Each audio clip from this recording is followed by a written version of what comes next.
role in shaping Nigeria's political landscape, both as a military and civilian leader. Operatives of the Nigeria Police Force have dispersed supporters of the lawmaker representing Kogi Central Senatorial District, Natasha Akpotio-Duaga, from access in the National Assembly complex. It was reported that the supporters had converged at the assembly gate but were dispersed by police officers with tear gas to prevent a breakdown of law and order. The protesters had converged on the National Assembly gate as early as 8 a.m. with the resumption of plenary and hearing of the Senate Committee on Ethics, Privileges and Public Petition on schedule today.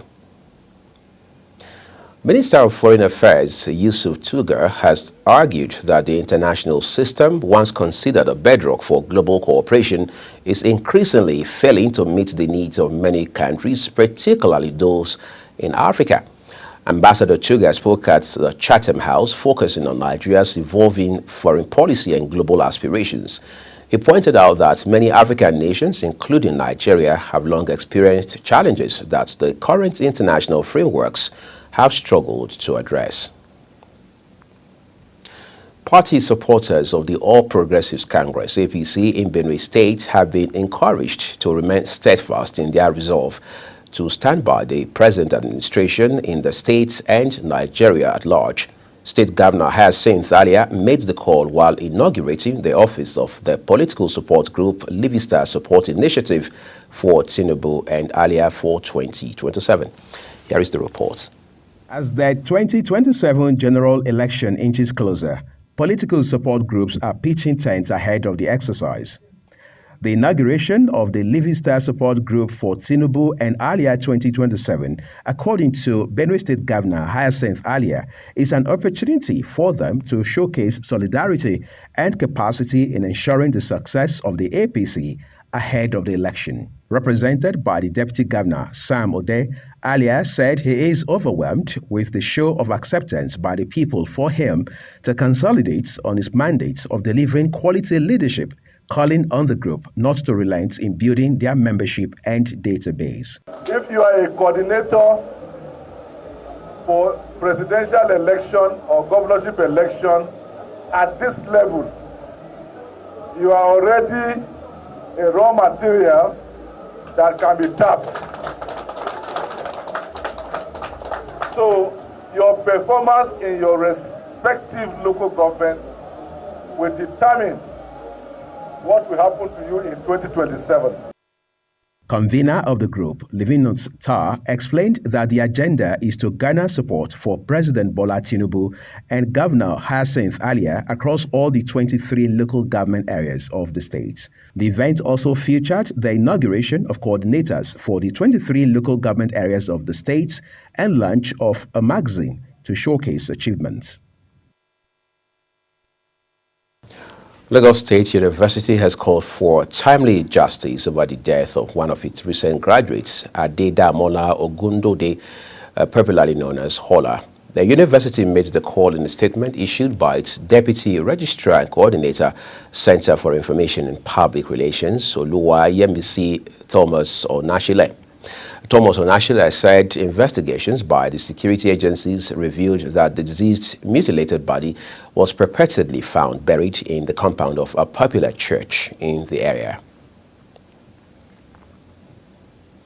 President of the Nigerian Bar Association, NBA, Afam Osigwe SAN, has expressed worry over the deteriorating security situation in the Southeast, highlighting rampant illegal detentions, extrajudicial killings, and human rights abuses. In an interview in Enugu, Osigwe condemned the developments, stating that they had led to the breakdown in law and order in the region. He condemned the practice of some magistrates without jurisdiction granting remand orders, leading to prolonged and unjust detentions. Jigawa State Pilgrims Welfare Board has urged intending pilgrims for the 2025 Hajj to submit their passports. Director General of the board, Ahmad Labo, made the call in a statement by the board's spokesperson, Habibu Yusuf, following a management meeting in Dutse, the state capital. Labo urged all intending pilgrims who have not yet submitted their passports to do so promptly to avoid delays in visa processing. Minister of Interior Olubunmi Tunji-Ojo has highlighted the growing importance of civil defense in safeguarding human lives, supporting sustainable development, and protecting critical national assets and infrastructure. The Nigeria Security and Civil Defense Corps (NSCDC) commemorated the 2025 International Civil Defense Day organization with a call for collective action, international cooperation, and community engagement in strengthening civil defense and disaster risk reduction efforts. Godwin Sunday was there for us. The International Civil Defense Day is observed globally on March the 1st. With this year's theme, a civil defense guarantee of security for population. The highlight of the day saw civil defense teams conducted large-scale emergency drills, showcasing their ability to respond to natural disasters, fires, and other crises.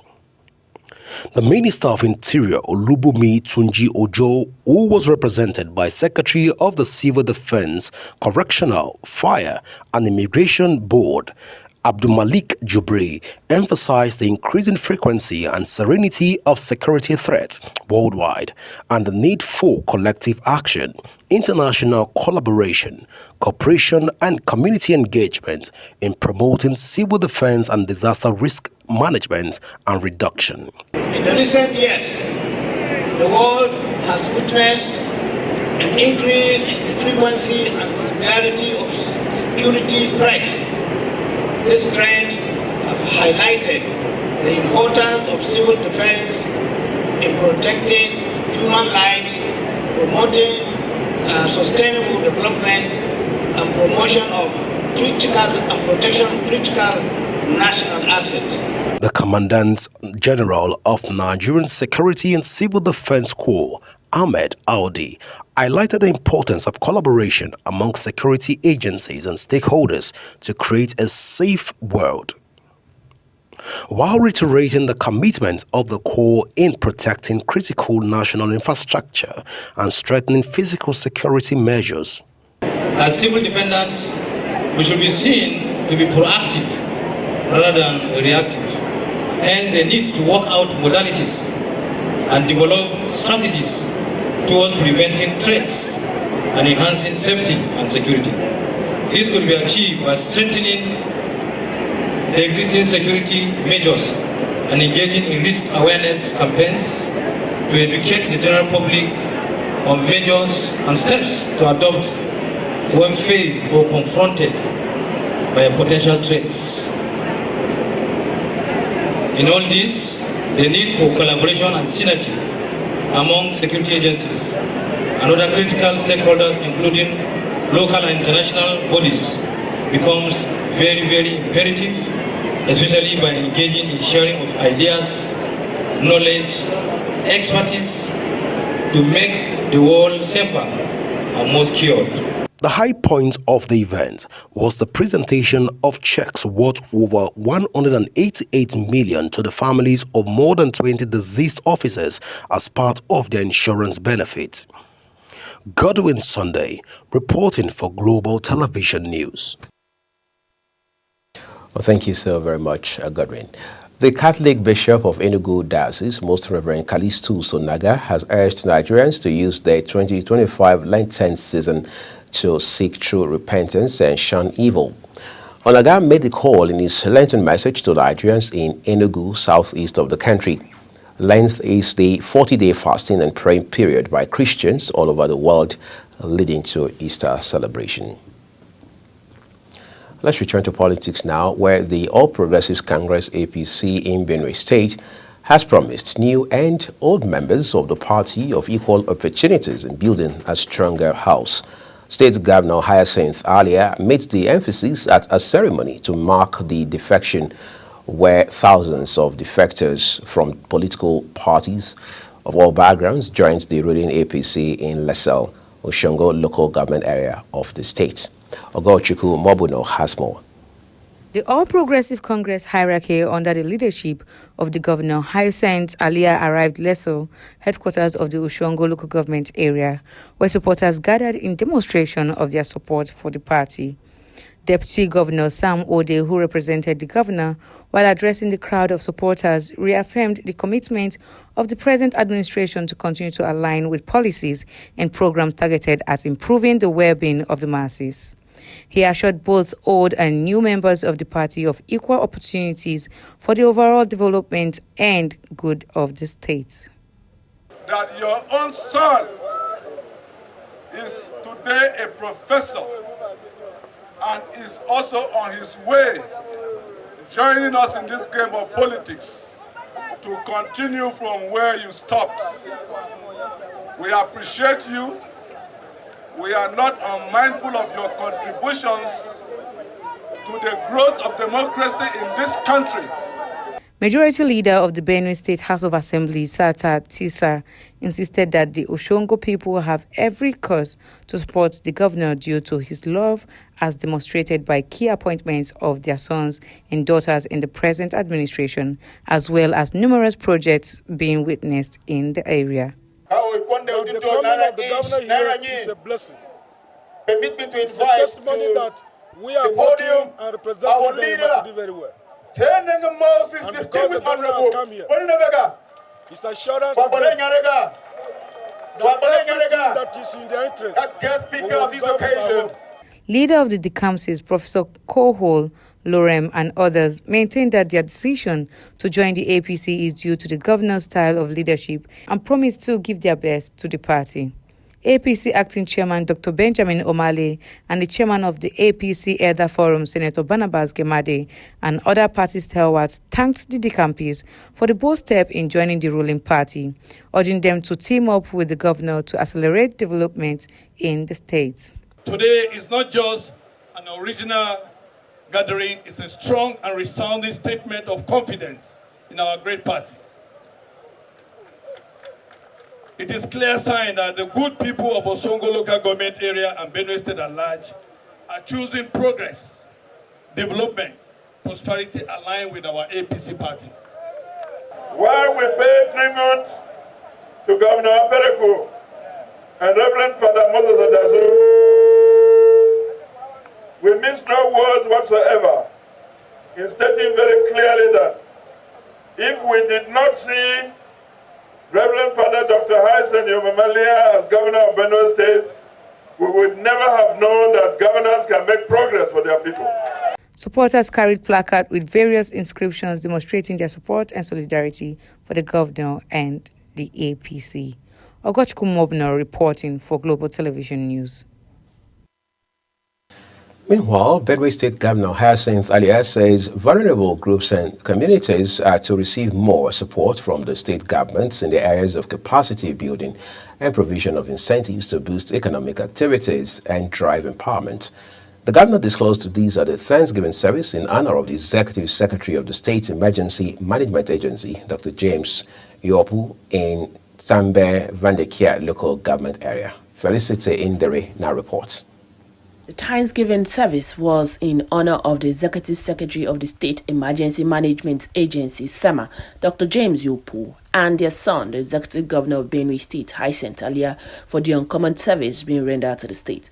Governor Hyacinth Alia, who acknowledged infrastructure and social support deficiency in the area, announced that the state government will install 2 500 kVA transformers in Tambe and 6 motorized boreholes in each of the 5 kindreds to solve the challenges of electricity and water.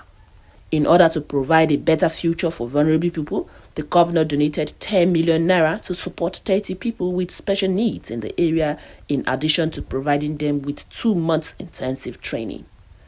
Paramount ruler of the Tiv Nation, His Royal Majesty Professor James Ayate and Most Reverend Isaac Dugu, encouraged the governor to ensure the implementation of the open grazing prohibition and ranches establishment law to check the influx of herders in Sankara, Kwandi and other parts of the state. The celebrant was filled with immense gratitude to God for his immeasurable blessings and protection.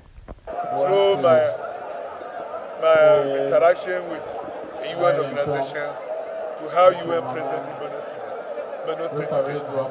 And so we are happy that. And then, Federal has launched Tribute Solution Action Plan. which will now direct us how to move this IDP to ancestral home. So these are the joy I am sharing today as well. That the IDP are met a lot of December. If we meet them today, they will also be thanking God that Father Leah is doing well. He also announced the adoption of an orphan whose parents were killed in the Kwande attacks as part of his humanitarian service to the society. At St. Margaret Catholic Church, Chichi, Tsambi in Vanike local government area of the state. Felicity Ndere, Globe TV News.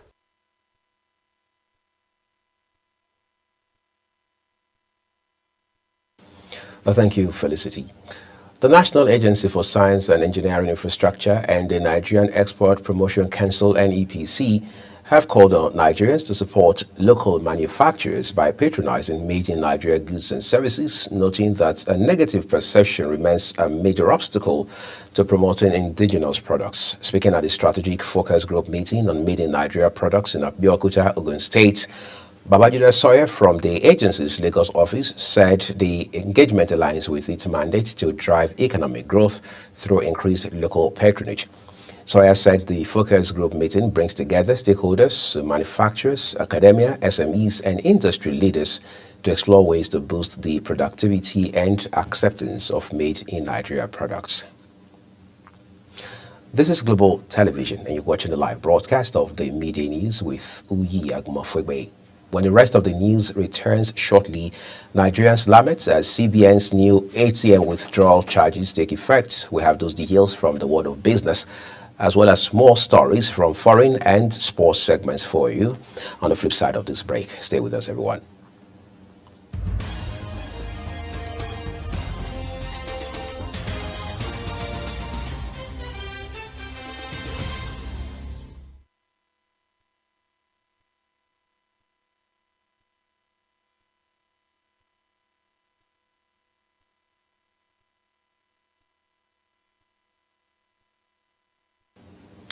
The second part of this news broadcast returns with business, where Nigeria has officially joined the European Bank for Reconstruction and Development as its 77th stakeholder and shareholder, marking a significant milestone in the country's economic trajectory.